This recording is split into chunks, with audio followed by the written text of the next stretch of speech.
Hey friends, I'm Micah, and this is the Homestead Bandwagon. Today I'm talking about something near and dear to my heart, which is greasing your machine with a grease gun. So if you've got a tractor or just other lawn and garden equipment, you should have a good grease gun. There's a couple kinds out there. Of course, you get your old style, pump handle. You got your one handle. I don't know if I could say the name of this without YouTube taking the video down, but it starts with a P grip. So that's what that guy does. So that's nice. One hand. You can put your. Also you got to have a hose on yours. You put your grease tip on a machine and squeeze away. Pretty easy. So anyway, you get out your grease gun. And by default, they've usually got these metal hoses on them. Maybe it's got a little bend in it. And on the end is one of these just standard issue fittings. And I don't know if you can see this, but on the end of this fitting, oh yeah, you can see that. There's 4 little jaws in here, these little guys. And what happens is when you pump your grease gun, the grease comes out the tip here, and those jaws, they grab onto the end of the grease fitting or the grease zerk. And so the pressure of the grease going through this tube holds the fitting. Here's another one. This one only has 3 jaws in it. Holds that fitting, or holds this fitting onto the grease fitting. So it holds this onto the grease circuit.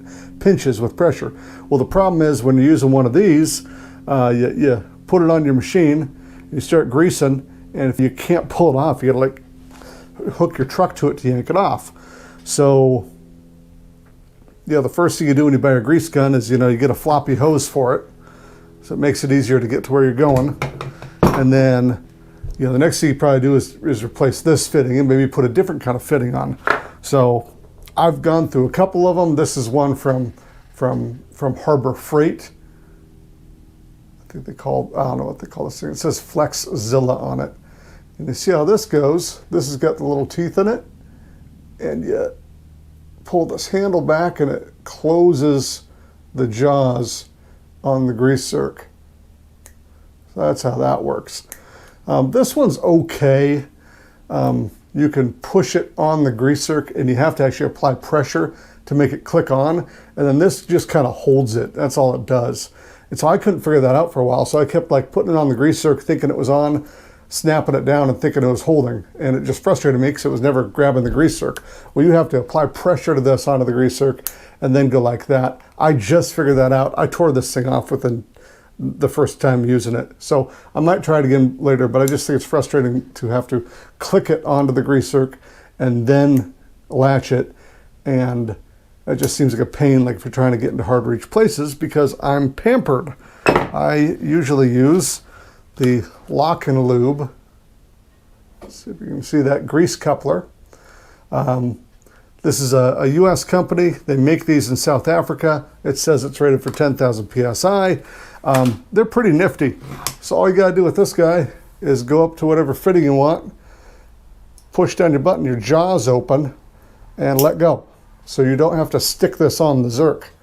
You can just go out and bite the zerk and it'll just hold on. You can let go of your grease gun and have this thing hanging and it'll hold on. It's really easy to use one-handed, and because you're releasing the jaws manually, see how that's spring-loaded? Because you're releasing your jaws manually, this doesn't get stuck on the grease zerks. That's really nice. So you don't have to all of a sudden like cut it. I don't know how you do it when you get one of these hook on a grease zerk. I've seen people have had to unscrew the whole zerk. How frustrating. So those are really neat. And they make them in the regular size, and they have this long size, which is kind of cool if you have grease zerks that are really buried in there. So that's pretty neat. And they come with this nifty rebuild kit. So in this rebuild kit, if you like to rebuild things, I guess there's parts in there that go bad, so they give you stuff to fix it with. And instructions on how to use it. I've never rebuilt one, so I don't know. but it's kind of cool that they give you a kit to rebuild it with. And these things run, I think they're like 40 bucks, maybe 50 with shipping, but they're worth every nickel as long as you don't lose this kit. Anyway, so long story short, I've always really liked the Lock N Lube. I think they're awesome. That's all I've ever wanted to use. I tried another one where you like have to pull back a sleeve and then stab it on and then let go and then it holds on, and then try as I might, I couldn't pull the thing off. You had to like push in while you're pulling. It was a nightmare. So I was trying all sorts of locking couplers. This kind seems okay. I don't know. But mail call. So that's why this video says it has a paid promotion, is right here. This company, Saker, I don't know if you can see that or not, S-A-K-E-R, sent me a grease gun coupler lock. So you can look at smartsaker.com, S-A-K-E-R. It says it's rated for 14,000 PSI. I have no way to test that. It's got a cool eagle on the box. Wow, look at that logo. And these are, they're made in China. So this says it's a convenient use, leak-proof design, upgraded second generation, high-pressure applications, and compatible with all grease guns. And it says if you have problems, feel free to contact us.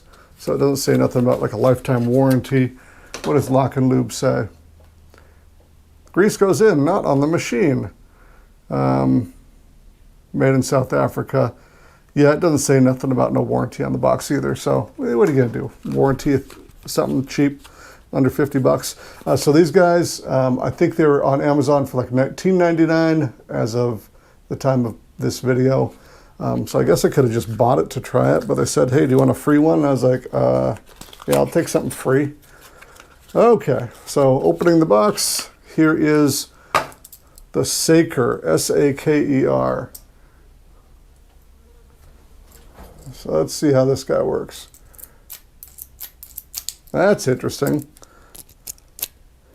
Okay, so this has 3 locking jaws on it, and when you push down this guy, this thing's really heavy duty, it feels like. There's a lot of metal here. So it kind of sucks in that fitting. Okay, so it's going to use, how's this going to work? What? You can like rotate this forward too. That must be for, I don't know. Maybe unscrew this thing, see what it does. Nope, we can't find out yet. Well, I'm going to go stick it on some grease zerks to see how this thing works. My first concern right out of the box is, let's compare it to the Lock N Lube. It is much wider around than the Lock N Lube. So some of my grease fittings are recessed. I don't know if this will fit. But we're going to put it on the machine and see. I don't know why it sucks in like that. It must pull onto the grease zerk and then use the pressure of the metal here to hold it on. You hear that? Okay, let's go try this thing. I'll put it on the grease gun. Oh man, this is why I love greasing stuff. I thought I was out of grease in the grease gun, and I opened it up and grease shot everywhere I wasn't out of grease. Okay, here we go. We got the Saker. First of all, we're just going to see if it clips onto this standard issue grease zerk. Oops. First try. There we go. So it's on. I'm pulling it. It's not falling off. Let's give it some pumps. Okay. Grease goes through it pretty easy. Let me take it off. Let's just make sure grease is in fact coming out of it. Yeah, it comes out fine. So what I like about these is, yeah, you push your little guy here over your zircon. Oh, I see. So all the way down, but there's no,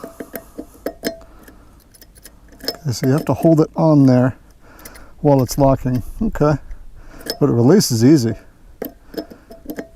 Yeah, it practically throws it off. So I open the jaws, down, and let go. That's not terrible. Okay, let's go find a recessed fitting to try. Okay, here we are with the tractor. This is a fitting that's recessed, and I'm just going to tell you right off the bat, this doesn't work, unfortunately. It will not fit inside this recessed hole, and because it doesn't go out and grab, it sucks in to get pressure. Won't fit. This is how the Harbor Freight one works. You gotta put it on there, shove it until it clicks, and then lock it down, then it holds on. Unfortunately, if you're not using a hard hose, it's kind of a pain, and it's a pain to do it one-handed. To apply pressure, so you apply pressure from the back and then lock it down. It does okay. Normal grease fitting, shove it on there until it clicks. It kind of holds on, it kind of moves around, and then you have to apply tremendous pressure, whoops, to get it off. God, I haven't even put any grease through this one, so that's hard to do. And then the old reliable Lock N Lube. This reaches out, grabs the fitting, give you a couple pumps, and then release. Just like an alien. Look at that. So, unfortunately, I'm not going to be able to switch over to the Saker since it won't fit inside these fittings. So that's it. Hey, thanks for hanging out with me. Yep, Saker, I do appreciate you sending this. It's really cool. If you make one that does fit inside recessed fittings, let me know. I'm always happy to try new stuff. In the meantime, I gotta do some maintenance on this tractor. I gotta fix some more. We got all sorts of junk to do out here, so we'll see you around.